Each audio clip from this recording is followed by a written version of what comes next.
In all your ways, acknowledge God, submit to Him, and He will make your path straight.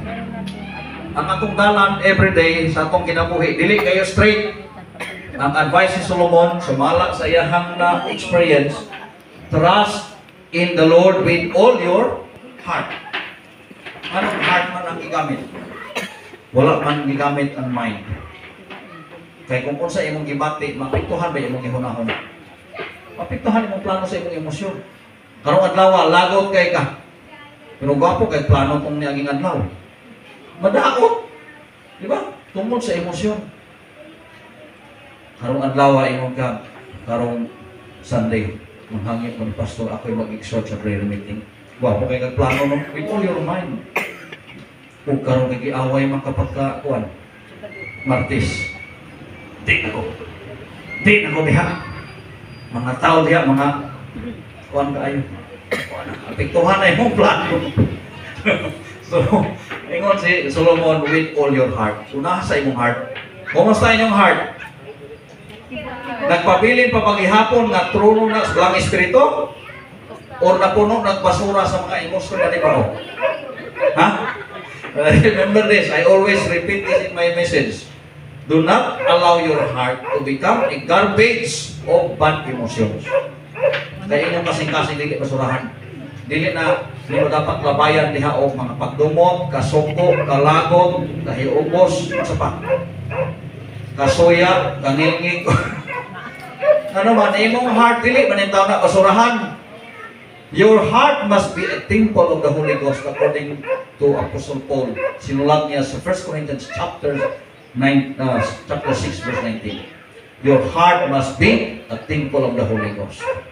Na nagdala og fruit of the Holy Spirit. Kasi fruit of the Holy Spirit gani.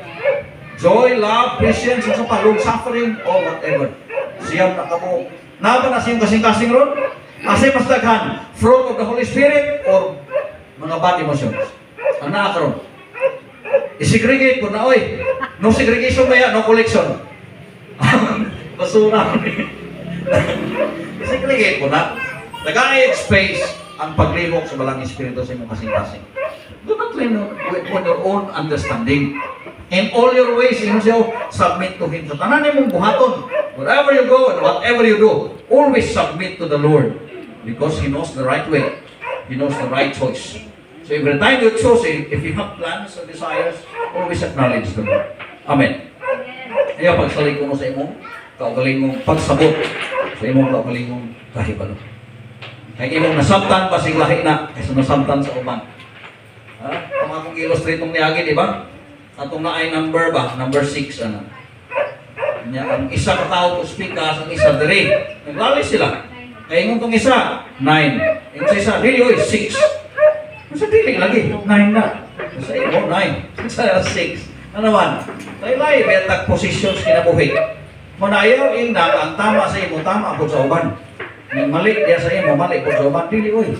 We are standing in different angles, so we have to understand each other.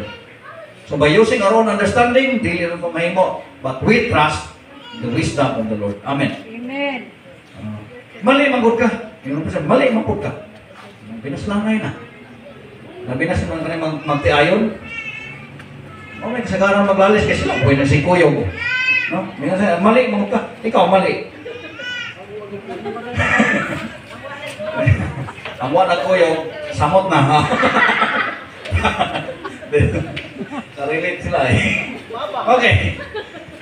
Surrender means giving up control. When we try to hold on to God by our own strength, our human frailty can cause us to falter.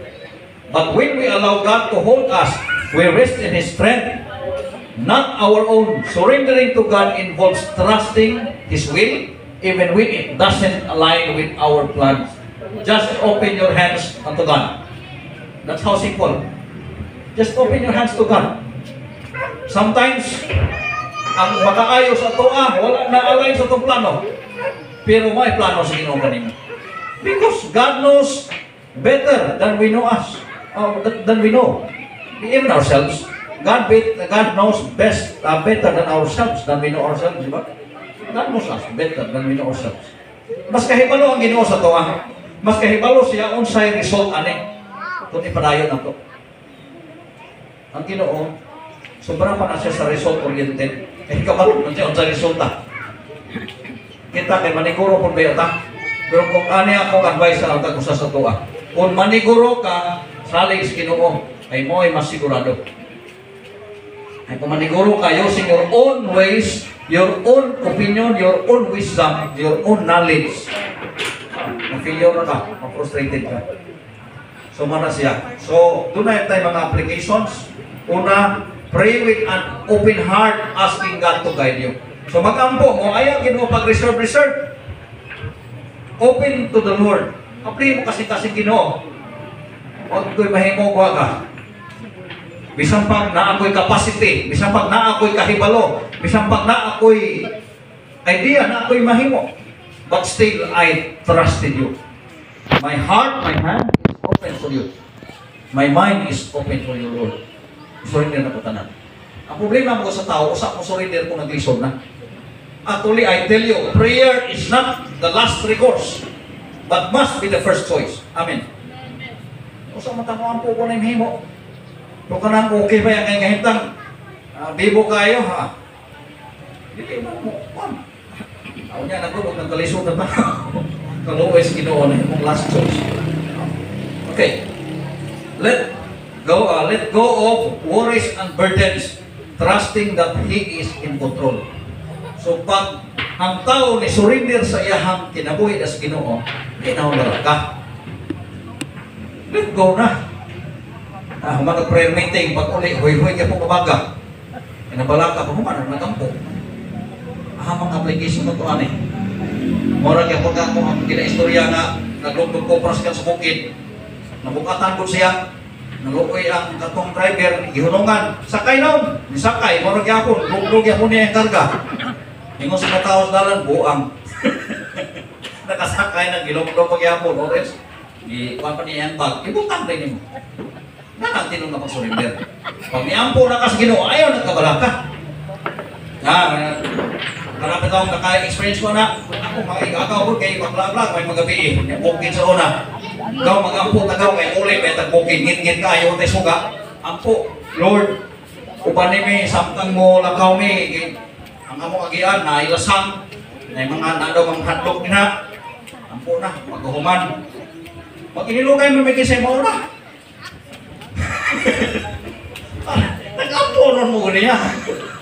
Asa naman yung application na sa ampo na ito, ani, huwag kayo po'y salig. Hindi, ikaw na. Hindi na gusto nga, hindi po magpalahi kayo kasi hindi mga hits likod. Hindi kayong dalang kayo, kuwan ba? Anong sa tawa na, anong isang linya lang ba? Sundan tayo. Dalan. Yung paminaw ba yan mo kasiptik ang nakastuma? Ang nag-una, delikado sa atake. Ang likod, delikado sa naimong bukod. So, dagan mag-inilog kayo tunga. Hindi kaya kining akong igagaw isang napuguyon. Pag abot sa medyo lapan-lapan nga dalan, ni dagan mapitaw. Maraming naglumba, naglasok mo sigamay nga dalan, way na ulahi, way na mauna. Sabay. Ang resulta, nangapaksi ang tiil.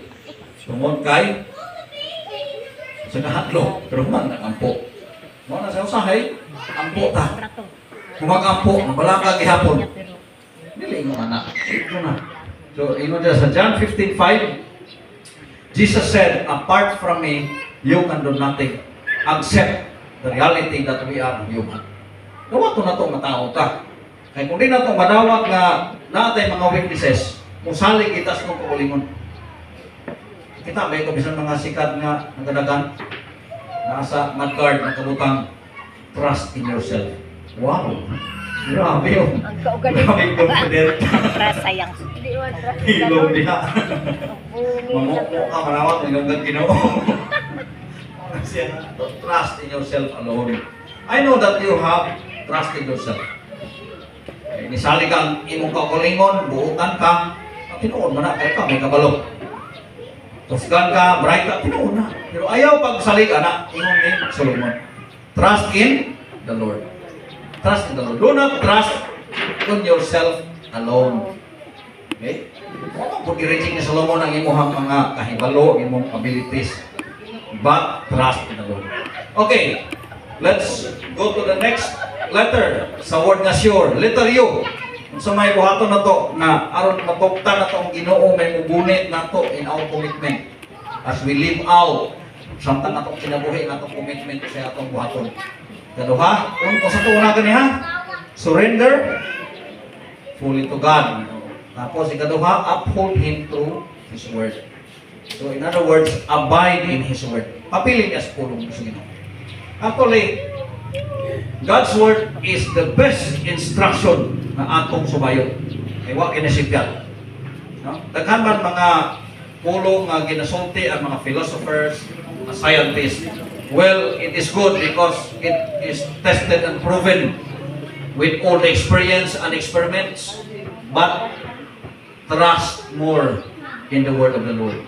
Ano yung ingon sa Deo, if you remain in me and I in you, you will bear much fruit. Apart from me, you can do nothing at all. So, manay pulong sa Ginoo. Sali ka na. Okay?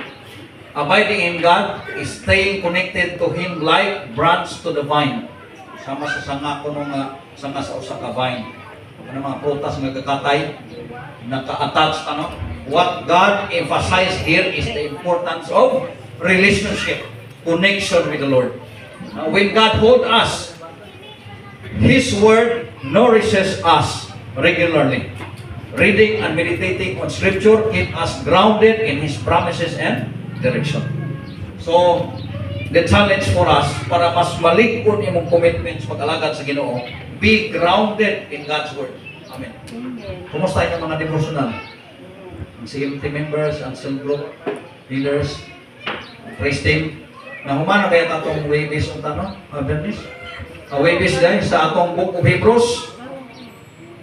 Alam sa kasiguran ng tanan na atay i-implement nga walk through the Bible na devotional na to. Iunan ako ni atong mga leaders para hangtod ako sa tanan. Pero may makapil po mo. Ang una na itong ibasa is book of Hebrews from chapter 1 to chapter 13. Ang buot na itong kasabot ana, kitang tanan magpuyong pagbasa ng libuha. Hangtod mahuman na ito ang tibuok Bible. This year, dumatay walk through the Bible nga programa.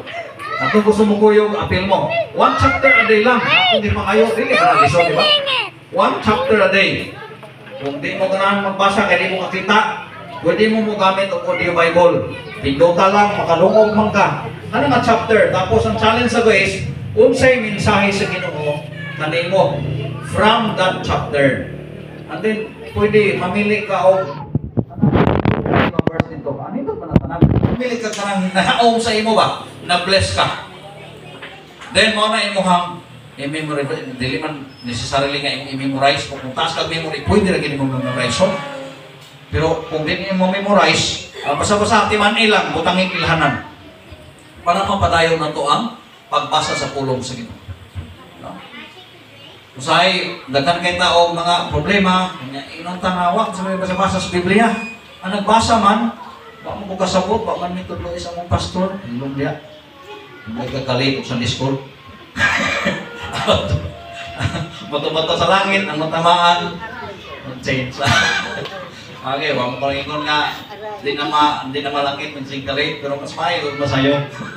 Okay. Set aside daily time for Bible study. Ano siya? Pwede ba tayo maka-Bible study ng kitara? At ikaw na nag-imasara? Pwede, uy. Study kayo yung Bible study naman na. Mas mayo po na tayo Bible study group. Mo nang mag-create ako, cell group. Kunya, ako na po ipatawag ni cell group leaders kay na ako'y ihatag kanila ng mga trabaho unon. So, be ready. Atong na-ay notebook, punta, nadala ninyo, no? Kung wala, ma-provide tag papel. Kaya ako na ipanghatag ang mga tao kayo nyo hangkampuanan. No? Kinanglan ba mo pag-ampo? Kinanglan ba mo pag-ampo sa uban? Amen. Oh, ganahan po mo mampo nila. Amen. O ginapili na nimo. Hindi ko mampo ni Ate Aida. Lagot ko niya. Ay, matinta ko nga kung yampo. Siya ka ng